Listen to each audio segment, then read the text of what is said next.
Hello guys, I've been meaning to do this for quite a while now. I wanted to make a kind of like instructional how to make a race thing, or at least a couple of the tricks that I know on how to do a race.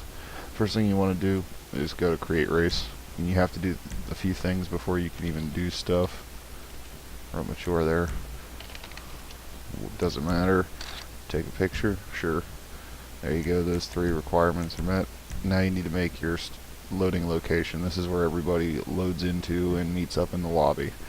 Your starting grid needs to be near this thing for it to work. So, and then these are some other mandatory things. You can be creative with these if you want. This is the lobby camera. And then here's the trick I learned with a starting grid.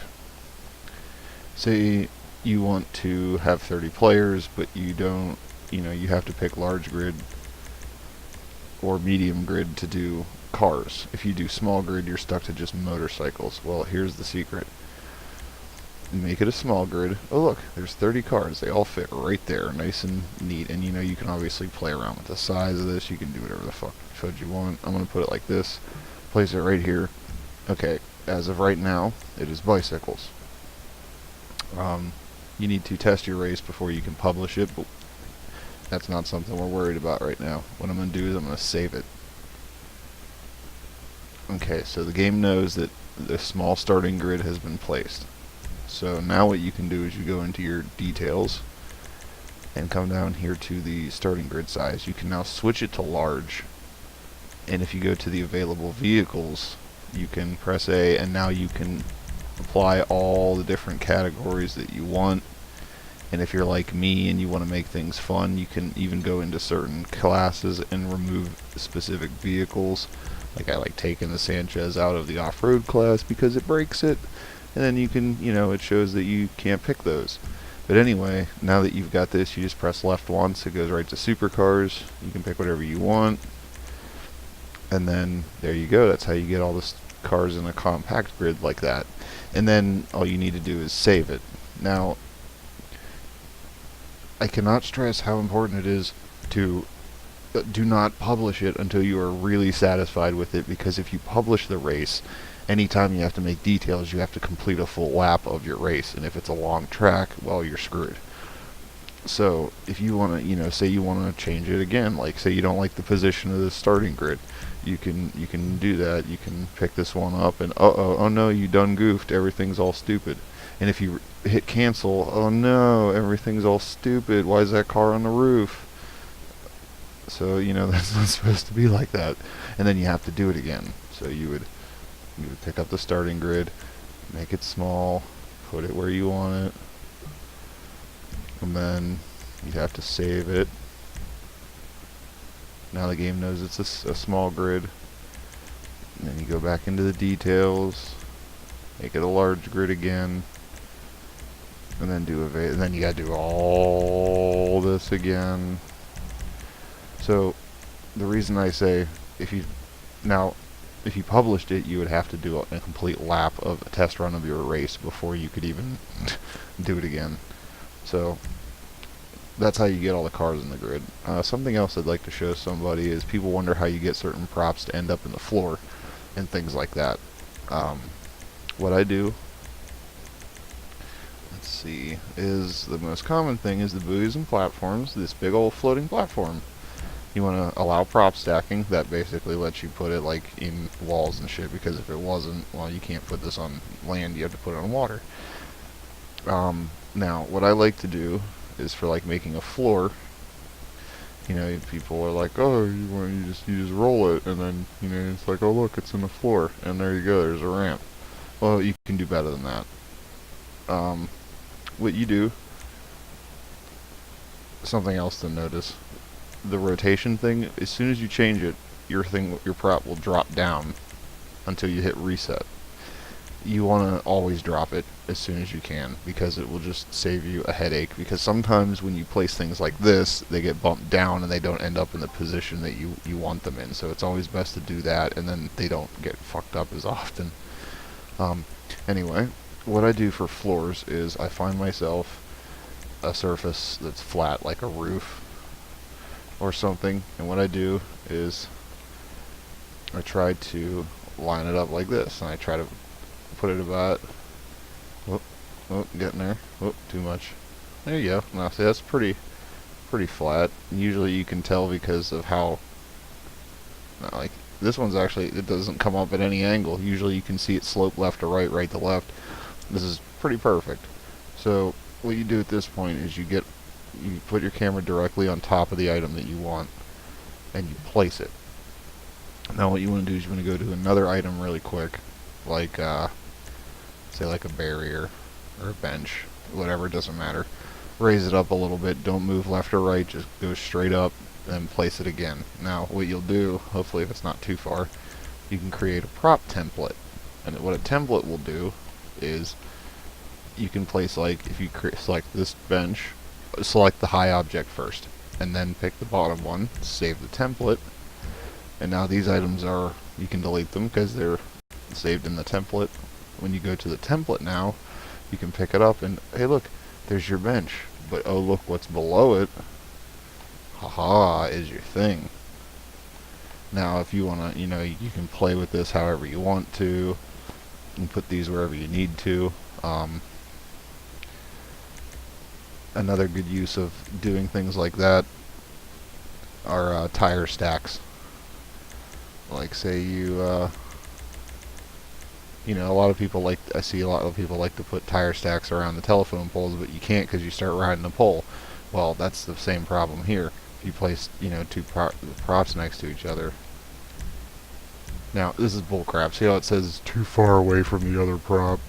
I don't understand that logic. So that has to be close enough. There we go. And then you go back to your templates, switch to your tires, and oh look, you can put the second tire freely wherever you'd like to. And now you can put that nicely around, and you can just delete the first one because the first one, whatever. And then look, there you go. I mean, that's not perfect, but you can fiddle with it and do what you need. And yeah. Okay, the last thing that I found very useful is how you get platforms and stuff to make, like, in long stretches and keep them at an even height. So what someone showed me, or what I saw in a YouTube video, I'm going to do my best to recreate it, is you want to, well, the first thing you need to do is place some kind of big thing at the elevation that you want to build at. Like say you want to build like above this building or whatever. It doesn't, this is all demonstration. Where you build is completely up to you, but that's going to be like a reference height. So what you do is you go back to your platform. Okay, now your cursor can be set in a few different ways. You can be locked to the ground like this mode, where as you can see it scales and snaps to the altitude, including that. Or if you start to raise it up, it kind of floats.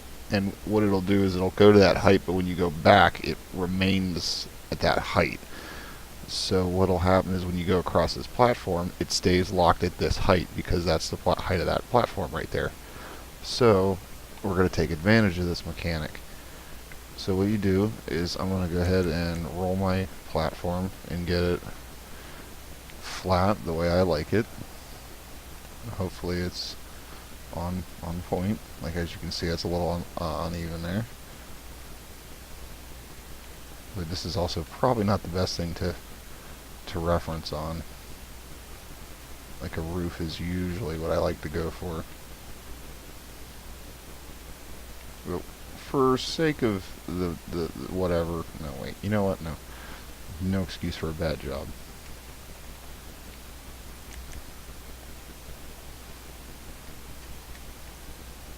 No.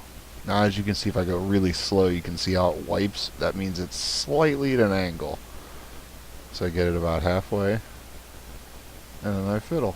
And you literally got to just tap back and forth on like Q and E or whatever controller until you get it to move just enough so that you are happy with where it's at. And I mean, it can be annoyingly pixel perfect and stupid and all that, but anyway, what you do is now that you've got a flat platform, you want to set it to a certain height. So here's our little reference block, and it's snapped to the ground. So what you do is you raise it up and you go over top of your platform, and you can see now it's at this right height. So what I'll do is I'll go ahead and just place my platform. And now when you place it, it raises up a little bit because of just the way that it works. So now I'm under the platform.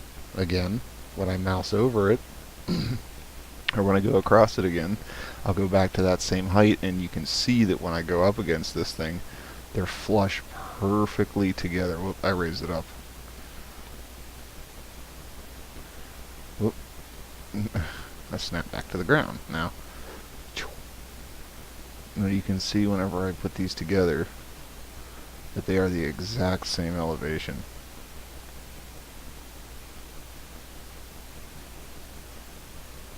I'm actually going to go over this just to be safe. And there you go. And then what you can do is you place that again, do it again. I see I didn't go all the way up on that one. That's why I went over it a couple times to get a good wipe, so to speak. Teehee.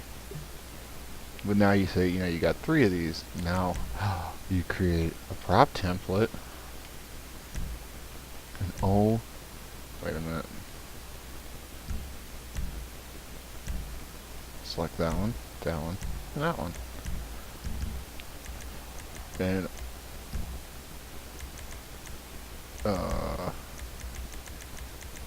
now you got yourself another template. And oh my God, you're building platforms in the fucking sky. Look at you. And depending on what you pick for your first prop, the reason I said when you make this one, when you aim completely overhead, the reason I suggested doing that is because, and as you can see, this one's actually fucked up because it's not doing it at the right angle. And okay, maybe I can do this better. Let me try this again, because I swear there's a way to do this.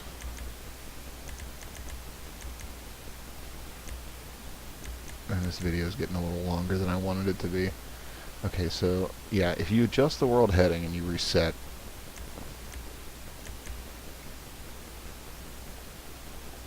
well, basically the rotation and all that shit that you set is going to be applied to whatever object you select next. And I think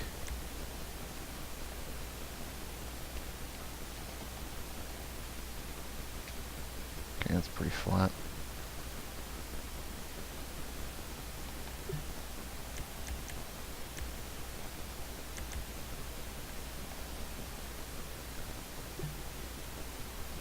It's not too high. Sometimes the height thing is really, really stupid. Ooh.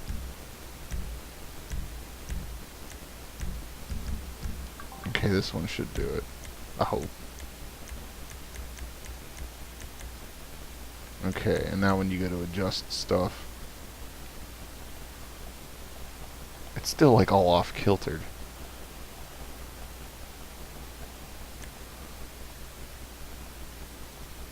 Oh, okay, well at least the... No, that's all fucking whack.